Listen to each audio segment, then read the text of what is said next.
ఈ సృష్టికి వికసనం ఉంది, అది ఈశ్వరుడి గొప్పతనం, అది సనాతన ధర్మానికి ఉన్న గొప్పతనం, అది ఋషికి ఉన్న గొప్పతనం. ఋషి దర్శనం చేశాడు దాన్ని. ఇక్కడ ఏ జీవి అనవసరముగా ఉత్పన్నము కాలేదు, ఏ చెట్టు అనవసరంగా రాలేదు. ఈశ్వరుడు ఒక ప్రాణిని సృష్టించాడంటే దానికి కావలసిన ఆహారాన్ని కూడా ముందే సృష్టించాడు, దానిలోంచి దాని వంశం పెరగడానికి అవకాశం సృష్టించాడు, అది వెళ్ళిపోవడానికి ఒక మార్గాన్ని సృష్టించాడు. తామరతంపగా పెరిగిపోవడం ఒకటే కాదు, అది నశించిపోతూ ఉండడానికి, లయమైపోతూ ఉండడానికి కూడా మార్గం పెడతాడు. ఎప్పుడూ ఆ సమతౌల్యాన్ని అలాగే పెడతాడు.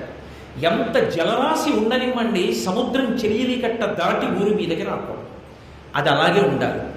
సూర్యోదయం అంటే తూర్పునే జరగాలి, సూర్యాస్తమయం అంటే పశ్చిమాన్నే జరగాలి. ఋతువు అంటే ఋతువులాగే ఉండాలి. హేమంత ఋతువు అంటే మంచు పడాలి, వసంత ఋతువు అంటే పరమ ప్రసన్నంగా ఉండాలి. అది ఈశ్వర శాసనం. కాలమునందు, దేశమునందు, సృష్టి యందు, స్థితి యందు, లయ యందు ఈ వికసనాన్ని పెట్టాడు. ఈ వికసనము ప్రకృతి ఎందు కనబడుతుంది. ప్రకృతి అమ్మవారు. అందుకే లక్ష్మీ అష్టోత్తర ప్రారంభం ప్రకృతిం వికృతిం విద్యాం సర్వభూత హితప్రదాం. కాబట్టి ఈ వికసనము ప్రకృతి ఎందు కనపడుతుంది. ఈ వికసనము ఇక్కడ కూడా ఉండాలి. క్రమక్రమంగా క్రమక్రమంగా క్రమక్రమంగా వికసనాన్ని పొందాలి. ముందు సృష్టిలో తెలిసున్నది అమ్మ ఒక్కతే. అమ్మ నాన్నగారిని పరిచయం చేస్తుంది. ఈయనరా నీకు నాకు కూడా మహానుభావుడు. తండ్రి గురువుని పరిచయం చేస్తాడు. వికసనము. నేను నా కోసం బతకడం నాది అని మొదలుపెట్టినవాడు 10 మందికి పెట్టి త్యాగేనైకే అమృతత్వమానసహు అవుతాడు. ఇది ఈ దేశ వికసనం, ఇది ఈ దేశ దృష్టి.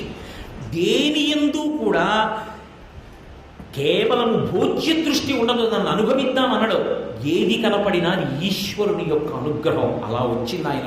ఆయన అలా సృష్టించాడు. అందుకే బకించంద్ర చటర్జీ కేవలం లౌకికమైన దేశాన్ని చూడలేదు, దేశమాతగా చూశాడు.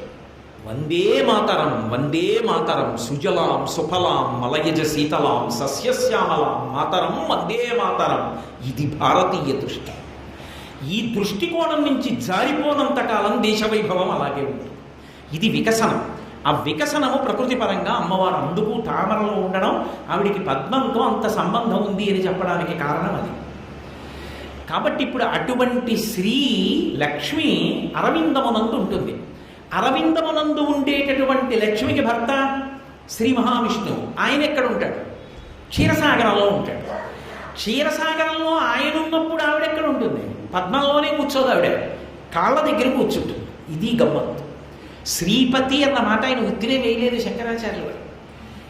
ఆవిడ కాళ్ళ దగ్గర ఎప్పుడు మీరు చూడండి, పతితో కలిసి ఉన్న స్త్రీ ఆయన కాళ్ళ దగ్గరే ఉంటుంది. అందుకే శ్రవణం కీర్తనం విష్ణో స్మరణం పాదసేవనం అర్చనం వందనం దాస్యం సఖ్యమాత్మ నివేదనం అని నవవిధ భక్తులు. శ్రవణం పరీక్షిత్, కీర్తనం శ్రీశుకుడు, స్మరణం ప్రహ్లాదుడు, పాదసేవనం లక్ష్మీదేవి, అర్చనం మృదుమహారాజు, వందనం అక్రూరుడు, సఖ్యం అర్జునుడు, ఏదో ఆత్మనివేదనం బలిచక్రవర్తి, వందనం అక్రూరుడు. నవవిధ భక్తులకి ఒక్కొక్క భక్తికి ఒక్కొక్కడు ప్రతినిధి. అందులో పాదసేవకి లక్ష్మీదేవి.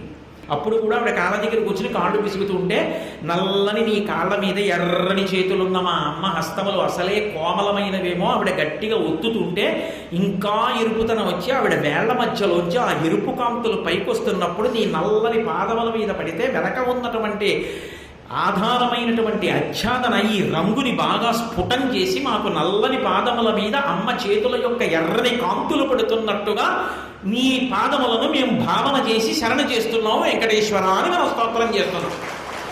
అక్కడ మనం చెప్పినా కూడా అమ్మ అయ్య కాళ్ళ దగ్గరే. అది జగత్తుకంతనికి కూడా, ప్రత్యేకించి సనాతన ధర్మంలో దంపతులు బ్రతికేటటువంటి విశేషానికి ప్రతీక. లక్ష్మీదేవి ఆయన పాదముల దగ్గర కూర్చుంటుంది. నారాయణుడు ఎక్కడ కూర్చోబెట్టుకున్నాడు? గుండెల్లో కూర్చోబెట్టుకున్నాడు. ఆయన ఎప్పుడు పాదాల దగ్గర కూర్చోమని లేదు. ఈశానాం జగతోస్య వెంకటపతేర్ విష్ణోః పరాం ప్రేయసీం తద్వక్షస్థల నిత్యవాసరజగాం తక్షాంతి సంవర్ధినీం పద్మాలంకృత పాణిపల్లవయుగాం పద్మాసనస్తాం శ్రియం వాత్సల్యాది గుణోజ్వలాం భగవతీం వందే జగన్మాతరం. ఆవిడ్ని క్షీరసాగర తనయ అన్నారనుకోండి, చిన్నపుచ్చుకుంటుంది. వీడెవర్రా పుట్టింటి వైపు చెప్తున్నాడు. అమ్మను ఆయన గుండెల్లో ఉంటావమ్మా అంటే పొంగిపోతుంది. లక్ష్మీం క్షీరసముద్రరాజ తనయాం అన్నారనుకోండి, అమ్మా వీడెవరు? శ్రీరంగధామేశ్వరీం దాసీభూత సమస్తదేవ వనితాం లోకైక దీపాంకురాం పొంగిపోతుంది. ఆయన సంబంధం చెప్తేనే ఆవిడ సంతోషం. అది స్త్రీ లక్షణం, ఎక్కడున్నా అంతే. అది పార్వతీదేవిగా ఉన్నా అంతే. అంత గొప్పది కదా అని వెళ్ళి పార్వతీదేవిని పొగిడితే ఆవిడకి ఇష్టం ఉండదు.